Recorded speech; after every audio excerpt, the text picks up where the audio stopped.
Hello. ദീപക്കിൻ്റെ issue ഉണ്ടല്ലോ, അത് വല്ലാതെ മനസ്സിനെ അസ്വസ്ഥപ്പെടുത്താണ്. വല്ലാത്തൊരു ഒരു നമ്മൾ ഓർക്കും തോറും എന്തും സാഹചര്യത്തിൽ ആ മനുഷ്യൻ ആത്മഹത്യയിലേക്ക് നയിക്കപ്പെട്ടു, മരണത്തിലേക്ക് നയിക്കപ്പെട്ടു എന്ന് ഓർക്കും തോറും അത് വല്ലാത്തൊരു വിങ്ങലായിട്ട് മാറിക്കൊണ്ടിരിക്കുകയാണ്. ഇപ്പോൾ ദീപക്കിനെ നമുക്കറിയാവുന്നത് ആ ഒരൊറ്റ വീഡിയോയിലൂടെയാണ്, സോഷ്യൽ മീഡിയയിൽ പ്രചരിച്ച ആ ഒരൊറ്റ വീഡിയോയിലൂടെയാണ്. മറിച്ച് ദീപക്കിനെ വർഷങ്ങളായിട്ട് അറിയാവുന്ന ദീപക്കിൻ്റെ ഉറ്റവർ ഉടയവർ ഒക്കെ വന്ന് ഇന്ന് മാധ്യമങ്ങളോട് നെഞ്ചു പൊട്ടി കണ്ണുനീര് പൊടിഞ്ഞ് ദീപക്കിനെ പറ്റി സംസാരിക്കുന്നത് കേൾക്കുമ്പോൾ ഇങ്ങനെയുള്ളൊരു മനുഷ്യനാണോ തേജോവധം ചെയ്യപ്പെട്ട് ആത്മഹത്യയിലേക്ക് നയിക്കപ്പെട്ടതെന്ന് ചിന്തിക്കുമ്പോൾ അത് മനസ്സിനെ ഒക്കെ ഒന്നടങ്കം അസ്വസ്ഥപ്പെടുത്താണ്. ഇപ്പോൾ ഈ ബസ്സിൽ ഇങ്ങനത്തുള്ള സംഭവങ്ങൾ ഉണ്ടാകുന്നത്, ഇപ്പോൾ ഞാൻ ബസ്സിൽ എന്ന് യാത്ര ചെയ്യുന്നൊരു വ്യക്തിയാണ്. അപ്പോൾ ഉറപ്പായിട്ടും എല്ലാവരും ഇപ്പോൾ പുരുഷന്മാരുടെ അടുത്തിരുന്ന് യാത്ര ചെയ്യുമ്പോഴേക്കും അതിൽ എല്ലാവരും നല്ലവരാണെന്ന് പറയില്ല, എല്ലാവരും മോശക്കാണെന്നും പറയാൻ പറ്റില്ല. ചിലർ ബാറ്റച്ച് അല്ലെങ്കിൽ ഒരു തട്ടൽ മുട്ടൽ ഒരു അസ്വസ്ഥതയൊക്കെ നമുക്ക് ഉണ്ടാകാറുണ്ട്. ചിലർ മര്യാദയ്ക്ക് ഇരിക്കുന്നവരും ഉണ്ട്. അപ്പോൾ ആ ഒരു സത്യാവസ്ഥ ഒരിക്കലും മറക്കുന്നില്ല. അതൊരു സത്യാവസ്ഥയായിട്ടുള്ള കാര്യം തന്നെ. ബസ്സിൽ യാത്ര ചെയ്യുമ്പോൾ നമുക്ക് ചില ബാറ്റച്ചും അല്ലെങ്കിൽ തട്ടലും മുട്ടലും ഒക്കെ പലരുടെ ഭാഗത്തുനിന്നും ഉണ്ടാകാറുണ്ട്. അതൊരു സത്യാവസ്ഥ തന്നെയാണ്. എങ്കിൽ പോലും സ്റ്റിൽ ഞാൻ വിശ്വസിക്കുന്നു, അങ്ങനെ എന്തെങ്കിലും ബാറ്റേജ് ഉണ്ടാകുമ്പോൾ ഓൺ ദ സ്പോട്ടിൽ റെസ്പോണ്ട് ചെയ്യുക. നമ്മൾ അതായത് പ്രതികരിച്ച ശേഷം ഇപ്പോൾ വീഡിയോ എടുക്കുന്നത് ഒരു തെളിവായിട്ട് എടുത്തോളൂ, എന്നൊന്നും പ്രശ്നമില്ല.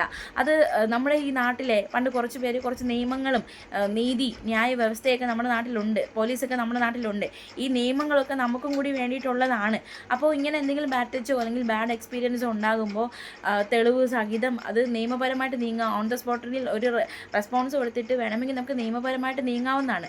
അതിന് പകരം നമ്മൾ സ്വയം ജഡ്ജിയമ്മയായിട്ട് നമ്മൾ സ്വയം നീതി ന്യായമൊക്കെ കയ്യിലെടുത്തിട്ട് അയാളെ ഈ ഒരു സോഷ്യൽ മീഡിയയിൽ വീഡിയോ ഇട്ട് എന്നെ ടച്ച് ചെയ്യുന്നതുണ്ടോ, എന്നെ മുട്ടുന്നുണ്ടോ, എന്നെ തട്ടുന്നുണ്ടോ, എന്നെ ഇടിക്കുന്നുണ്ടോ എന്നൊക്കെ പറഞ്ഞ് വീഡിയോ ഇട്ടിട്ട് അതിനെ ന്യായീകരിച്ച് മെഴുകി ലാസ്റ്റ് ഒരു മനുഷ്യനെ ആത്മഹത്യയിലേക്ക് നയിക്കപ്പെടുന്ന തലത്തിൽ വരെ കാര്യങ്ങൾ എത്തിയിരിക്കുകയാണ്. അപ്പോൾ അങ്ങനെ ഇപ്പോൾ ഈ ട്രെൻഡ്, ഇപ്പോൾ 2-3 സംഭവങ്ങൾ ഇങ്ങനെ ആളെന്നെ തട്ടുന്നു, ആളെന്നെ മുട്ടുന്നു, ആളെന്നെ ടച്ച് ചെയ്യുന്നു, എന്താ കാണുമെന്ന് പറഞ്ഞിട്ട് വീഡിയോ ഇട്ട് അതിനെ ആഘോഷിക്കുന്ന 2-3 സംഭവങ്ങൾ ഇങ്ങനെ ഉണ്ടായിട്ടുണ്ട്. അതിപ്പോൾ അവസാനം ഒരു മനുഷ്യൻ്റെ ജീവൻ കളയുന്ന തലത്തിൽ വരെ എത്തി നിൽക്കുകയാണ്. അപ്പോൾ ഈ ട്രെൻഡിന് കടിഞ്ഞാണിടേണ്ട സമയം കഴിഞ്ഞിരിക്കുന്നു എന്ന് തന്നെ പറയേണ്ടിയിരിക്കുന്നു. കാരണം ഇങ്ങനെ ബാറ്റച്ച് ഉണ്ടാകുമ്പോൾ ആ വ്യക്തിയെ തേജോവധം ചെയ്യുന്ന തലത്തിലേക്ക് കാര്യങ്ങൾ നയിക്കാതെ, നിയമം ഉണ്ടല്ലോ ഈ നാട്ടിലെ നിയമം, പിന്നെ എന്തിനാണ് ഉണ്ടാക്കി വെച്ചിരിക്കുന്നത്? നിയമം നമുക്ക് വേണ്ടിയിട്ടല്ലേ, തെറ്റ് ചെയ്യുന്നവരെ ശിക്ഷിക്കാനാണ് നിയമമുള്ളത്. അപ്പോൾ വീഡിയോ എടുത്ത് നിയമപരമായിട്ട് നീങ്ങാമല്ലോ, അപ്പോൾ നിയമം ശിക്ഷിക്കുമല്ലോ. അപ്പോൾ കുറച്ച് പേര് ചോദിക്കുന്നുണ്ട്, ദീപക് മരിച്ചു എന്നതുകൊണ്ട് ആൾ തെറ്റുകാരനല്ലെന്ന് നമുക്ക് പറയാൻ പറ്റുമെന്ന് കുറച്ച് പേര് ചോദിക്കുന്നുണ്ട്. അപ്പോൾ അവരോട് പറയാനുള്ളത്, ആൾ തെറ്റുകാരനാണോ അല്ലയോ എന്നത് രണ്ടാമത്തെ കാര്യം, അതവിടെ നിൽക്കട്ടെ. സ്റ്റിൽ ഞാൻ വിശ്വസിക്കുകയാണ്, ഇപ്പോൾ ദീപക് തെറ്റുകാരനാണോ അല്ലയോ അതെനിക്കറിയില്ല, പക്ഷേ എങ്കിൽ പോലും പറയുകയാണ്, ഈ താരതമ്യം ചെയ്യാൻ പാടില്ല, എങ്കിൽ അത് ഒട്ടുമേ താരതമ്യം ചെയ്യാനുള്ള സാഹചര്യം ഇവിടെ ഇല്ല, എങ്കിൽ പോലും പറഞ്ഞു പോവാണ്. ഇപ്പോൾ ഒരു പെൺകുട്ടിയെ അതിക്രൂരമായി റേപ്പ് ചെയ്ത് ട്രെയിനിൽ നിന്ന് തള്ളിയിട്ട് റേപ്പ് ചെയ്ത് കൊലപ്പെടുത്തിയ ഗോവിന്ദച്ചാമിമാർ ജീവിക്കുന്ന ഈ നാട്ടിൽ ദീപക് തെറ്റ് ചെയ്തിട്ടുണ്ടെങ്കിൽ മരിക്കത്തക്ക തെറ്റൊന്നും എന്തായാലും ദീപക് ചെയ്തിട്ടില്ല, തെറ്റുകാരനാണെങ്കിൽ മാത്രമാണ്. അപ്പോൾ പുള്ളി തെറ്റ് ചെയ്തിട്ടില്ല എന്ന് തന്നെയാണ് ഭൂരിഭാഗം പേര്, ആ വീഡിയോ കാണുന്ന ഭൂരിഭാഗം പേരും പറയുന്നത്. പുള്ളിയുടെ ഭാഗത്ത് തെറ്റില്ല എന്ന് തന്നെയാണ്. എന്തൊക്കെ പറഞ്ഞാലും ആളുടെ ജീവൻ പോകുന്ന തലത്തിലേക്ക് ഈ കാര്യങ്ങൾ നയിക്കപ്പെട്ടിരിക്കുകയാണ്. അപ്പോൾ എന്തായാലും ഈ ട്രെൻഡിന് ഉടൻ തന്നെ കടിഞ്ഞാണിടേണ്ടിയിരിക്കുന്നു. അതായത് ആരെങ്കിലും ബാറ്റേജ് ചെയ്ത് അല്ലെങ്കിൽ ആരെങ്കിലും മോശമായിട്ട് പെരുമാറിയ അതിനെ എടുത്ത് വീഡിയോ ആക്കി സോഷ്യൽ മീഡിയയിൽ ആഘോഷമാക്കി, ഞാൻ ഇത് കണ്ടോ എന്ന് പറഞ്ഞ് ആളെ അങ്ങ് പൊളിച്ചെഴുതുന്ന, അല്ലെങ്കിൽ ഒരു ബ്ലർ പോലും ചെയ്യാതെ ആ വീഡിയോ അങ്ങ് ആഘോഷിക്കുന്ന, അലക്കുന്ന ആ ഒരു ട്രെൻഡിന് ഒരു എൻഡ് വരുത്തേണ്ടിയിരിക്കുന്നു. അത് എത്രയും പെട്ടെന്ന് എൻഡ് വരുത്തേണ്ട ആവശ്യകതയുണ്ട്. അത് ദീപകിൻ്റെ ഈ ഒരു സംഭവത്തിലൂടെ അതിൻ്റെ ഒരു ആവശ്യകത കുറച്ചുകൂടി വിളിച്ചോതുകയാണ്. അപ്പോൾ എന്തായാലും ഇങ്ങനത്തെ സംഭവങ്ങൾ ആവർത്തിക്കാതിരിക്കട്ടെ എന്ന് ആഗ്രഹിക്കുന്നുണ്ട്.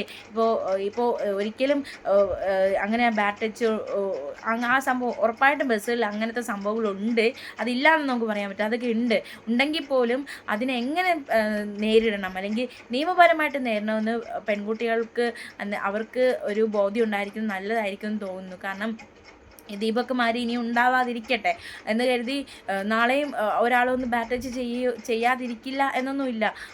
ചിലരങ്ങനെ ചെയ്യുന്നവരുണ്ട്, അവർക്ക് നമ്മൾ റെസ്പോണ്ട് ചെയ്യണം. എന്ന് വെച്ചാൽ മിണ്ടാതിരിക്കണമെന്നും അല്ല പറയുന്നത്.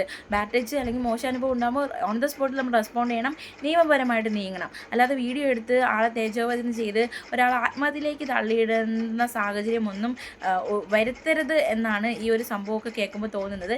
പിന്നെ രണ്ടാമത്തെ കാര്യം, ഈ പുരുഷ കമ്മീഷൻ എന്ന് കേൾക്കുമ്പോൾ പുരുഷ കേസരികൾ വരെ പുച്ഛിച്ച് തള്ളുന്നത് കണ്ടിട്ടുണ്ട്. എന്നാൽ ഈ സംഭവം വന്നതോടെ പുരുഷ കമ്മീഷൻ്റെ ആവശ്യം എന്താണ് എന്ന് പുരുഷ കേസരികൾക്കെങ്കിലും അല്പം ബോധ്യപ്പെട്ടിട്ടുണ്ടെന്ന് തോന്നുന്നു. എന്നാൽ പുരുഷ കമ്മീഷൻ്റെ ആവശ്യമൊക്കെ ഇപ്പോൾ പുരുഷ കമ്മീഷൻ വേണമെന്ന് ഇപ്പോൾ സോഷ്യൽ മീഡിയയിലേക്ക് വലിയ രീതിയിലുള്ള ഒരു മുറവിളിയൊക്കെ മുഴങ്ങി തുടങ്ങിക്കഴിഞ്ഞു.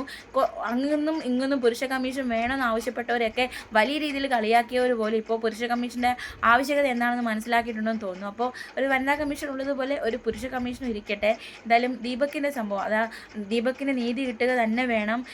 ഒരു